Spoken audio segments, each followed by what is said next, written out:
The lights inside the courier ship were dimmed to night mode, a soft blue glow that barely pushed back the darkness.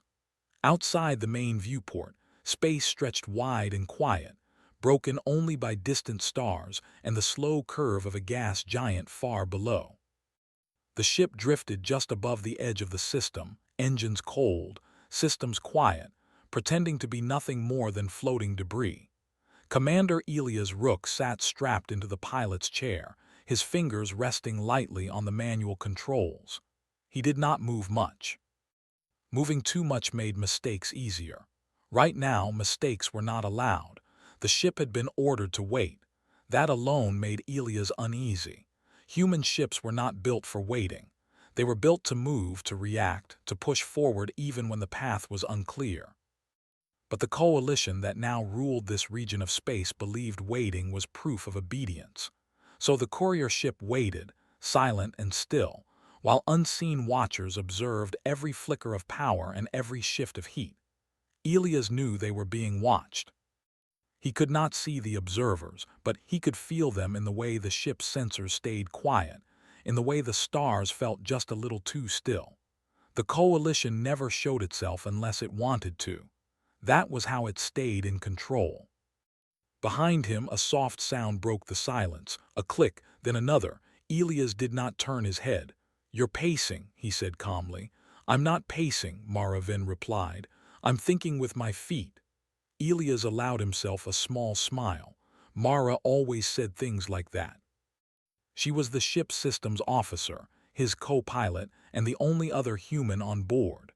She was also the reason he was still alive after 6 years of deep space runs. She stepped closer to the cockpit, her boots quiet against the deck. The faint hum of the ship wrapped around them like a held breath. "The coalition probe adjusted its scan angle again," Mara said. "Third time in the last hour." "That means they're bored," Elias said. "Or curious." "Those are the same thing to them," Mara replied. Elias glanced at the readouts. Power levels were steady. Life support was normal. Everything looked exactly as it should, which meant nothing was truly safe. The coalition trusted numbers more than people. If the numbers said the ship was harmless, they would believe it. Mara stopped beside the pilot's chair and looked at the main console. Her eyes moved quickly, catching small details most people missed. A slight delay in sensor feedback, a heat reading that lingered a fraction too long. "They think we're tired," she said. "We are tired," Elias said. "They think we're done," she corrected. That got his attention. He turned his head and looked at her. "You have an idea?" Mara's lips curved into a faint, knowing smile. "I have a feeling." Elias sighed quietly. "Those are usually worse." "Not this time," she said. "Trust me." She reached down and pulled a folded thermal blanket from a storage compartment beneath the console. It was standard issue, used for emergencies, power loss, or long waits when heat needed to be conserved. She shook it out once, then without another word she slid down from her standing position and ducked under the blanket beside the lower control panel. Elias blinked. "What are you doing?" From under the blanket her voice came out calm and low. "Just go with it." Elias opened his mouth to argue, then stopped. The coalition probe shifted again. He could feel it now, like pressure behind his eyes. The observers were paying attention. Slowly, carefully, Elias leaned back in his chair and forced his body to relax. He let his shoulders slump slightly. He let his breathing deepen. He reached up and dimmed the cockpit lights one more step, making the space feel smaller, quieter. To anyone watching, it would look like two humans settling in for a long, dull wait. Under the blanket, Mara was not waiting at all. Her hands moved fast, fingers connecting a thin cable from her wrist console to a hidden port beneath the main panel. The port was old, older than the ship itself. It was a manual access line installed back when humans did not trust automation with their lives.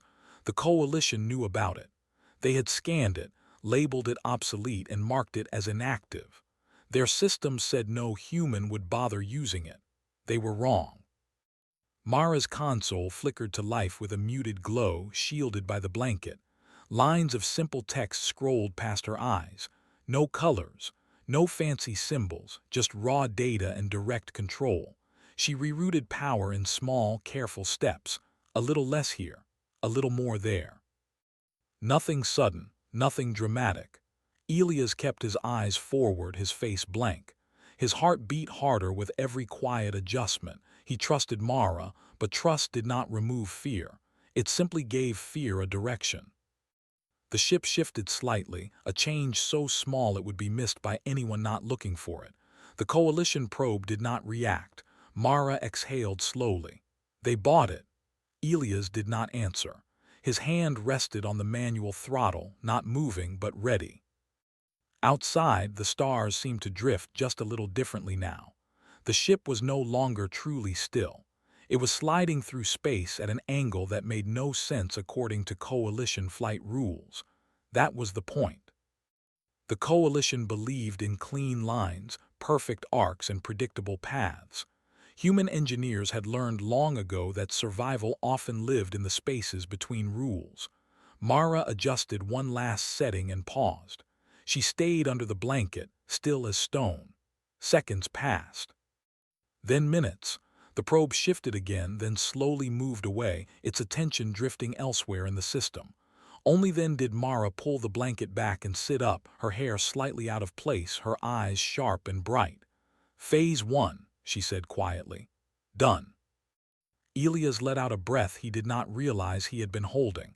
You want to tell me what Phase 2 looks like? Mara folded the blanket neatly and slid it back into storage. Messy. Elias laughed once, short and soft. It always is with you. She met his gaze, her expression serious now. They don't understand us, Elias. Not really. They think because we follow their rules when they watch us that we believe in them. And we don't, he said. We believe in surviving, she replied. Everything else is optional. Elias turned back to the stars. Somewhere out there, the Coalition believed the night was under its control, that every ship, every species, every choice could be predicted and managed. The courier ship drifted quietly, pretending to sleep. But beneath the surface, human hands were already rewriting the path forward, and the night had no idea what was coming. The courier ship continued its slow drift, its outer lights dim and harmless, just another quiet object floating in deep space. To the Coalition sensors, nothing had changed. The heat pattern was stable, power usage was low, life signs were calm, two humans tired and waiting. Inside the ship, the truth was very different. Elias Rook kept his hands steady on the controls, even though every instinct in his body wanted to move faster. He had learned long ago that fear did not always shout. Sometimes it whispered, telling you to rush, to act before thinking. Those were the moments that killed pilots. Mara then sat beside him now, her legs pulled up, her tablet dark. She looked relaxed, almost bored, but her eyes kept drifting to the side displays.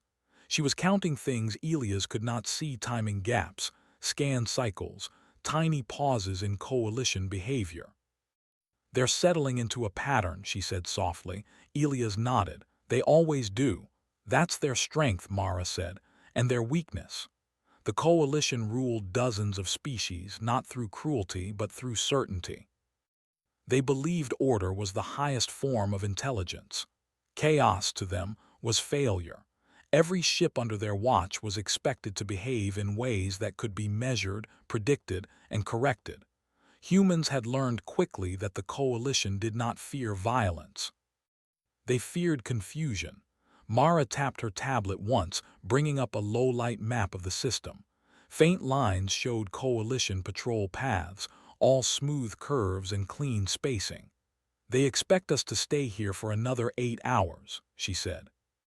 Then they'll signal us to move along a predefined route, slow, safe, boring.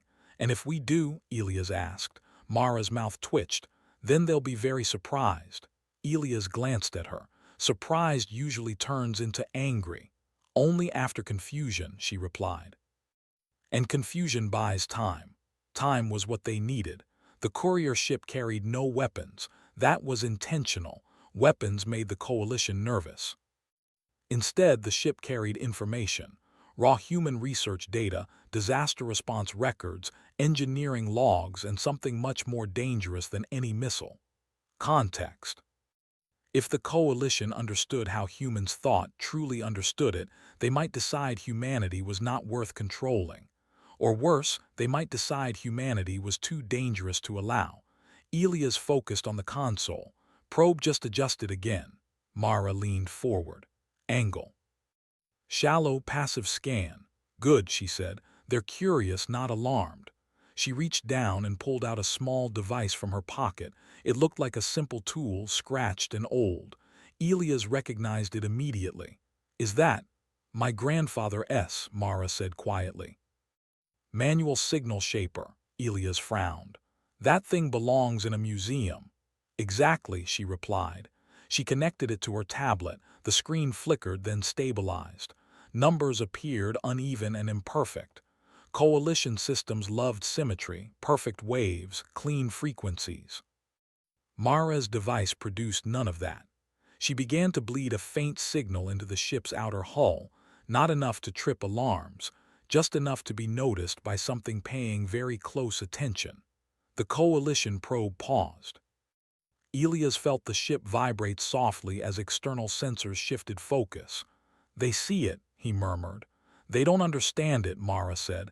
Yet, the signal was not a message. It was not data. It was noise, human noise. Irregular, layered, shaped by old analog habits instead of precise digital control. The coalition databases searched for patterns and found none. Minutes passed. The probe adjusted again, closer now. Elias could feel the tension rising in his chest. What if they decide to inspect us directly? He asked. Mara did not look up. Then we adapt. That's not an answer, she smiled faintly. It's the only one we've ever had. The probe extended a narrow scan beam toward the ship. It brushed along the hull, tasting heat and energy. Elias held his breath. The ship's systems remained quiet. No alarms, no sudden changes. Then slowly the scan beam pulled back. The probe drifted away. Mara leaned back, exhaling. They flagged us as inefficient. Elias blinked. Inefficient? Yes, she said. Our signal didn't match anything useful to them. That means it's meaningless. And to us? Elias asked. It means they're underestimating us, she replied. Again. Elias let out a low chuckle. You know, one day that's going to stop being funny. Maybe, Mara said. But not tonight. Hours passed. The ship drifted, slowly adjusting its position in ways so small they looked like natural drift. Elias stayed alert, muscles tight but controlled. Mara continued to feed small imperfections into the ship's behavior, tiny delays, uneven power draws, harmless inefficiencies. To the coalition, the ship looked human in the most boring way possible. Inside, the tension never fully faded. Elias' thoughts drifted, unbidden, to Earth. To storms that wiped out cities, to machines built from spare parts and stubborn hope, to people who refused to stop even when logic said they should. Humans did not survive because they were stronger or smarter. They survived because they did not agree on when to give up. The ship's internal clock chimed softly. Mara straightened. It's time. Elias felt his pulse quicken. For what? For them to notice we're gone, she said. She tapped her tablet, sending a final command through the hidden manual line. Deep inside the ship, systems long ignored woke up. The drive did not power on. It whispered. The courier ship slid sideways, not forward, not backward, but at a strange angle that bent space just enough to confuse tracking systems. Outside, the stars shifted. Inside, Elias gripped the controls as the ship moved in a way no coalition-approved model allowed. Alarms flickered once, then died as Mara killed them manually. Hold it steady, she said. Don't fight it. I'm not, Elias replied through clenched teeth. I'm trusting it. The coalition probe reacted instantly this time. It snapped back toward the ship, signals flaring. Too late. The courier ship slipped into a narrow shadow between sensor layers, a blind spot created by the coalition's own assumptions about movement and intent. For a brief, perfect moment they vanished. Elias laughed, a sharp, breathless sound. "We did it." Mara did not smile. Her eyes were locked on the displays. "We did part of it." The probe sent out a wide alert pulse. Other signals answered in the distance. "They're confused," Elias said. "Yes," Mara replied, "and confusion makes them cautious." The ship continued its strange glide, skirting the edge of the system, moving through paths no coalition vessel would choose. Elias felt something shift inside him, not fear, not relief, but something closer to pride. They were not running. They were proving a point. Mara finally leaned back in her seat, her shoulders relaxing just a little. "You know," she said, "they study our technology, our biology, our politics." "But not us," Elias said. She nodded. "Not the part that matters." The courier ship slipped deeper into the dark, carrying with it a truth the coalition was not ready to face. Humanity did not need permission to survive. And the night was starting to notice. The darkness around the courier ship felt thicker now, as if space itself had become aware of their movement. Stars slid past the viewport at odd angles, no longer following the calm, smooth drift that coalition ships preferred. The ship was still quiet, but it was the kind of quiet that comes right before something breaks. Elias Rook kept his eyes on the forward display. His hands moved slowly, making small corrections that no training simulator had ever taught him. He was flying by feel now, by instinct sharpened through years of bad landings, worse calls, and moments when logic failed but survival did not. Behind him, alarms stayed silent. That worried him more than if they were screaming. "They've noticed," Mara said softly. Elias did not look back. "How can you tell?" "The probe stopped pretending," she replied. "They're not watching anymore, they're reacting." As if on cue, a sharp pulse washed across the ship. Not a weapon, not yet. It was a system-wide scan, fast and aggressive. The courier ship shuddered. Elias gritted his teeth. "That was closer than I like." Mara was already working, her fingers moving across her tablet, rerouting power again, cutting non-essential systems, hiding heat spikes wherever she could. "They're trying to lock us into a model," she said. "They want to predict our next move." "And can they?" Elias asked. She paused for half a second. "No, but they're getting nervous." Coalition doctrine said nervous systems made mistakes. But it also said unpredictable ones were dangerous. On the far edge of the display, new signals appeared, sleek, sharp shapes forming from sensor noise, interceptors. Elias felt his stomach tighten. "They sent ships." "Yes," Mara said. "Not many." "That's worse," he replied. Coalition interceptors were not built for combat the way human fighters were. They were built for control, fast, precise, and terrifyingly efficient. They did not chase wildly. They herded. The first interceptor slid into view, its hull smooth and featureless, reflecting starlight like cold glass. It did not fire. It simply moved into position, cutting off one escape vector. Another appeared. Then another. "They're boxing us in," Elias said. Mara nodded. "They think we'll choose the safest gap." Elias smiled tightly. "Then they don't know us at all." The ship's proximity warning flickered as gravity readings spiked. Ahead of them, a massive shadow loomed, an unstable gravity well created by the gas giant below. Mara's head snapped up. "Elias, I see it. No coalition ship would go near that," she said. "I know. That maneuver breaks every rule," Elias finished. The interceptors adjusted course, confident now. They tightened the net, forcing the courier ship toward open space, toward the path that made sense. Elias didn't take it. He angled the ship toward the gravity well. Mara's eyes widened. "You're serious?" "I'm human," he said. The ship trembled as gravitational forces tugged at its hull. Systems groaned. The stars twisted. Alarms screamed once, then died as Mara killed them again. "Manual control only," she said. "No assistance." "Good," Elias replied. "Assistance would argue with me." The gravity well pulled harder now, stretching space like fabric. The ship's path curved sharply, far beyond safe limits. The interceptors hesitated. For the first time since Elias had seen them, they slowed. "They're recalculating," Mara said, her voice tight. "They don't have a model for this." Elias leaned forward, sweat forming at his brow. "They will, but not fast enough." The courier ship dipped into the edge of the gravity well, close enough that the hull creaked, close enough that one wrong move would tear them apart. Elias trusted the numbers in his head more than the ones on the screen. He adjusted thrust in uneven bursts, not smooth, not efficient. Human engines coughed and roared.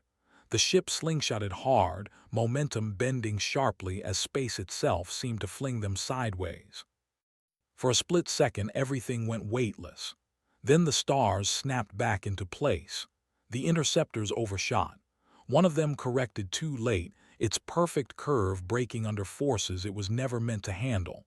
It spun out, systems flickering as it vanished into the dark. The others pulled back, their formation breaking. Elias let out a shaky breath. "We lived."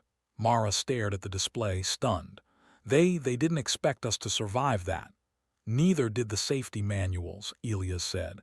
"The coalition ships regrouped, keeping their distance now." "They did not pursue immediately. They're reassessing," Mara said. Elias wiped his brow. "Good, let them think." "They won't stop," she warned. "They can't. If they let us go, it changes everything." Elias nodded. He knew that truth as well as she did. Control only worked if it was absolute. Mara's tablet chimed softly. She looked down, then up at Elias, something unreadable in her expression. "What?" he asked. "They're opening a channel," she said. The display shifted. A pattern of light appeared, not a face, not a voice, but a presence. Cold, measured, a coalition interface. "Human vessel," the signal translated. "You are deviating from accepted behavior. Correct your course." Elias leaned back in his chair. He did not respond immediately. Mara watched him. "They're testing." "I know." If he answered too fast, they would assume fear. Too slow, defiance. He waited just long enough to feel uncomfortable. "We are experiencing technical irregularities," Elias said calmly. "Human systems are not optimized for prolonged observation." The pause that followed was longer. "Your inefficiency has been noted," the interface replied. "Prepare for assistance." Mara's jaw tightened. "They want to board us." Elias kept his voice steady. "That won't end well." "For who?" she asked. "For their assumptions," he said. Before the coalition could respond, Mara sent a packet of data through the same open channel. Not encrypted, not disguised. Raw footage. Human emergency responses. Pilots landing crippled aircraft on water. Engineers fixing power grids with broken tools. Crews laughing in the middle of disaster. The coalition interface flickered. "This data is irrelevant," it said. "No," Elias replied quietly. "It's context." Silence. The interceptors did not move. The gravity well behind them churned, patient and deadly. "You believe control requires predictability," Elias continued. "We believe survival requires choice." The interface pulsed again, faster this time. "Your behavior is statistically unsound." Elias smiled. "That's why it works." The channel cut abruptly. Mara slumped back in her seat, breathing hard. "They're scared." "They should be," Elias said. The interceptors began to withdraw, not retreating but repositioning at a distance. "They're not done," Mara said. "No," Elias agreed. "But neither are we." The courier ship drifted onward, battered but alive, carrying with it a truth the coalition could no longer ignore. Humans did not break rules because they were foolish. They broke them because sometimes breaking the rule was the only way forward. And out here in the cold and watching night, that lesson was finally starting to sink in. The courier ship moved on, slower now, not because it had to, but because speed would draw attention. The stars outside looked calm again, but Elias Rook knew better. Calm in coalition space usually meant someone was thinking very hard about what to do next. Inside the cockpit, the air felt heavy, not from damage or lack of oxygen, but from what had just happened. They had crossed a line. Not a physical one, but something far more dangerous. They had made the coalition hesitate. Mara Ven broke the silence first.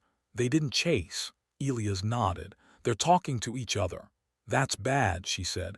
Coalition doesn't like internal debate. They don't like not understanding, Elias replied. Mara stared at her tablet, but she wasn't really reading it. Her mind was somewhere else, turning possibilities over and over. We showed them who we are. No, Elias said quietly. We showed them who we can be. The ship systems hummed softly, patched together and running on borrowed efficiency.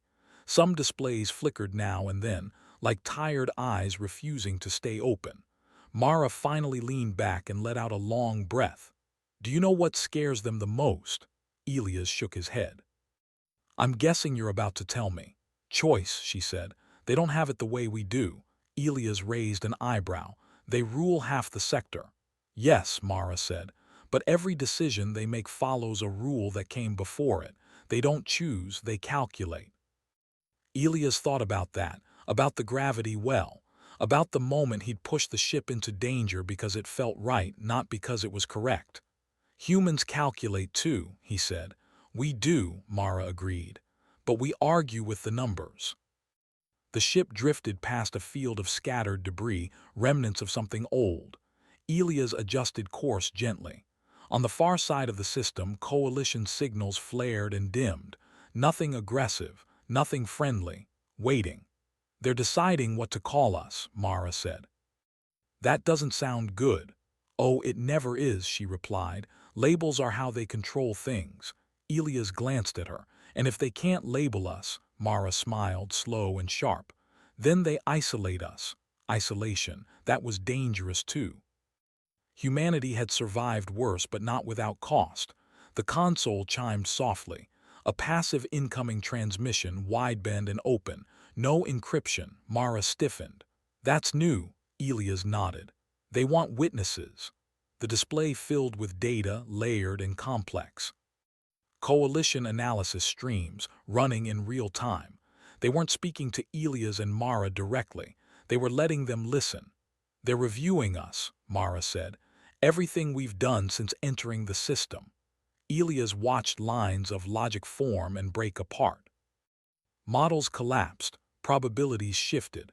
The coalition had expected a simple outcome, compliance or removal. They had not planned for contradiction. One analysis node flagged human behavior as emotion-driven.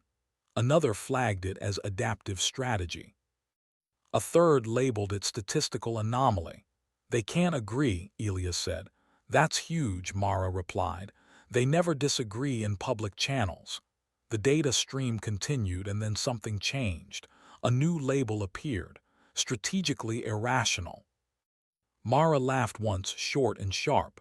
They finally noticed. Elias frowned. That sounds bad. It sounds accurate, she said, and to them accuracy is terrifying. The coalition interface shifted tone, becoming more formal, more distant. Human vessel, the system transmitted. Your behavior introduces unacceptable uncertainty. Elias leaned forward. Uncertainty is part of reality. Reality must be controlled, the interface replied. Mara leaned in beside Elias. That's where you're wrong. The interface paused as if considering the response. Control ensures survival, it said. Elias shook his head slowly. Control delays failure, adaptation survives it. The coalition did not answer immediately. The silence stretched. Mara whispered, they're checking historical data. Elias kept his gaze steady. Good. The data stream shifted. Images appeared. Human cities rebuilding after disasters. Medical teams improvising under pressure. Crews fixing ships with parts that didn't belong together. Mara recognized the footage. They're reviewing the packet we sent. They're seeing us, Elias said, not as numbers. The coalition interface flickered again, faster now. Human survival methods are inefficient. Yes, Mara said, and effective. The interface did not deny it. Another long pause followed. Outside, coalition ships held position at a distance, not approaching, not leaving, like animals unsure whether something was prey or threat. Elias felt a strange calm settle over him. This was no longer about escape. This was about definition. "You can't predict us," Elias said evenly, "and that scares you." The interface responded, "Unpredictable elements destabilize systems." "Systems that can't adapt deserve to fail," Mara said. The coalition did not like that. "We will revise human classification," the interface said at last. Mara's breath caught. "That's fast." Elias frowned. "Or desperate."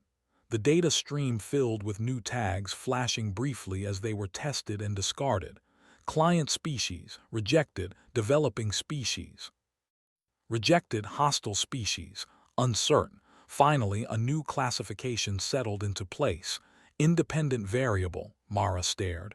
They've never used that term before. Elias understood immediately. It means we don't fit. And they don't know what to do with us, she added. The interface continued. Human activity will no longer be guided by coalition protocols. Elias blinked. "You're letting us go." "Human behavior cannot be reliably controlled," the interface said.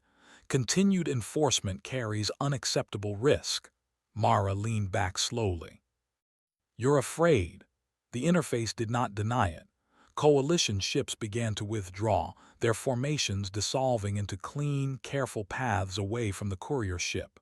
Elias felt tension drain from his shoulders, replaced by something heavier: responsibility. "This changes things," he said quietly. "Yes," Mara replied, "for everyone." The channel closed without ceremony. Silence returned to the cockpit deeper than before. They were alone again. Elias sat back and let out a long breath. "I didn't expect that." Mara smiled faintly. Neither did they. The ship's course stabilized.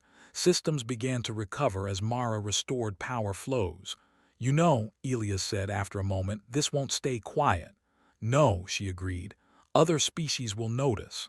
And the coalition will watch us," he added. "From a distance," she said, "which might be worse for them." Elias laughed softly. "Humans tend to fill empty space." Mara looked out at the stars. "We always have." The courier ship continued onward, no longer hunted but no longer ignored. Somewhere behind them, an empire built on certainty had found its first true unknown. And somewhere ahead, humanity was about to be seen not as something to manage, but something to respect. The night was still vast and dangerous. But for the first time, it felt like it had room for humans to be exactly what they were. The courier ship traveled onward through open space, its engines humming in a steady, calm rhythm. No alarms followed them. No probes lingered nearby. The stars ahead looked the same as always, but Elias Rook knew the universe had shifted in a quiet, lasting way. Behind them, the coalition had stepped back, not retreated, not surrendered. They had paused. That alone made history. Elias sat in the pilot's chair, posture relaxed for the first time since entering coalition space.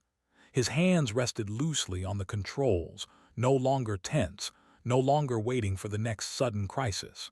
He still stayed alert. Humans never truly relaxed in deep space. But the edge of fear was gone. Mara Venn floated a few centimeters above her seat, boots hooked under a strap, tablet resting in her lap. She scrolled through system reports, repairing what she could, rerouting power where needed. The ship had taken strain, but it would survive. Like most human machines, it had been built with stubbornness in mind. "They're still watching," she said after a while. Elias nodded, "From far away." "Yes," she replied, "like people who touched a hot surface and learned something." Elias smiled. "Careful." "That almost sounds optimistic." Mara looked up at him. "It is." The silence between them was comfortable now, earned. After everything they had risked, everything they had shown, there was nothing left to prove in this moment. The ship's long-range transmitter chirped softly. Mara frowned. "That's not coalition." Elias straightened slightly. "Source," she checked. Her eyebrows rose. "Human." Elias felt something warm settle in his chest. "Put it through." The display shifted, filling with compressed text and data bursts. A secure relay from a human outpost beyond the system edge. Mara skimmed quickly, then laughed. What? Elias asked. They felt it, she said. Felt what? The coalition pulling back. Their patrol routes shifted. Their signals changed tone. Word travels fast when an empire hesitates. Elias leaned back. So this wasn't just about us. No, Mara said. It never was. The message continued, filled with questions, concern, and something close to pride. The outpost commanders wanted to know what had happened. What they had done. Mara looked at Elias. How do you explain this? He thought for a moment, then he shrugged. Tell them the truth. She tilted her head. Which part? That we didn't win, Elias said. We just refused to lose the way they expected. Mara smiled. That's very human. She began typing a reply, keeping the language simple, clear, and honest. No boasting, no threats, just facts and context. Humans had entered coalition space. Humans had behaved like humans. The coalition had not known what to do with that. The transmission went out, carried by light and patience. Hours passed. The ship approached the edge of friendly territory, where human-built beacons pulsed gently, warm and imperfect. Elias felt his shoulders ease as familiar signal patterns appeared on the display. We're almost home, he said. Mara nodded, then paused. Elias, do you think this will hold? He considered the question carefully. Nothing holds forever. But, she pressed. But ideas spread, he said, and fear of uncertainty spreads faster than control. As if the universe wanted to answer, the long-range sensors lit up again. Not with threat warnings, but with traffic, ships, many of them, not coalition, independent traders, small fleets, species that lived under coalition rules but never fully trusted them. They're changing course, Mara said slowly, toward us. Elias watched the display fill with signals. They want to see. To see what? She asked. He smiled. If the stories are true, the courier ship did not flee. It did not posture. It continued on its steady path. One by one, the other ships adjusted their routes to follow at a distance. No weapons charged, no threats exchanged, just curiosity. Mara exhaled. We became an example, Elias nodded. Accidentally. That's the best kind, she said. When the courier ship finally crossed into human-controlled space, the difference was immediate. The beacons were uneven. The traffic lanes were crowded and messy. Voices overlapped on open channels, laughing, arguing, correcting each other. To the coalition, it would have looked like chaos. To Elias, it felt like home. The ship docked at the outpost with a gentle shudder, clamps locked in place. Atmosphere equalized. Elias stood slowly, feeling the stiffness in his joints. Mara stretched, then hopped down lightly. As the hatch opened, warm air rushed in, carrying the smells of metal, recycled water, and human presence. Crew members waited outside, engineers, pilots, medics, all trying to look calm and failing. Someone clapped, then another. Elias raised a hand awkwardly. We just flew a ship, Mara snorted. Liar. Laughter broke out, easing the tension. Later, in a quiet room overlooking the docking bay, Elias and Mara finally sat alone again. No alarms, no eyes watching from the dark. Mara leaned back, hands behind her head. You know they'll study us harder now. Yes, Elias said, but differently. They'll try to understand us. He shook his head. No, they'll try to prepare for us. Mara laughed softly. Good luck to them. A new message arrived hours later. Coalition origin, open, brief. No demands, no threats, just a single line of classification update. Humanity, uncontrolled variable, engagement discouraged. Mara stared at it. That's it, Elias nodded slowly. That's respect, coalition style, she smiled. I can live with that.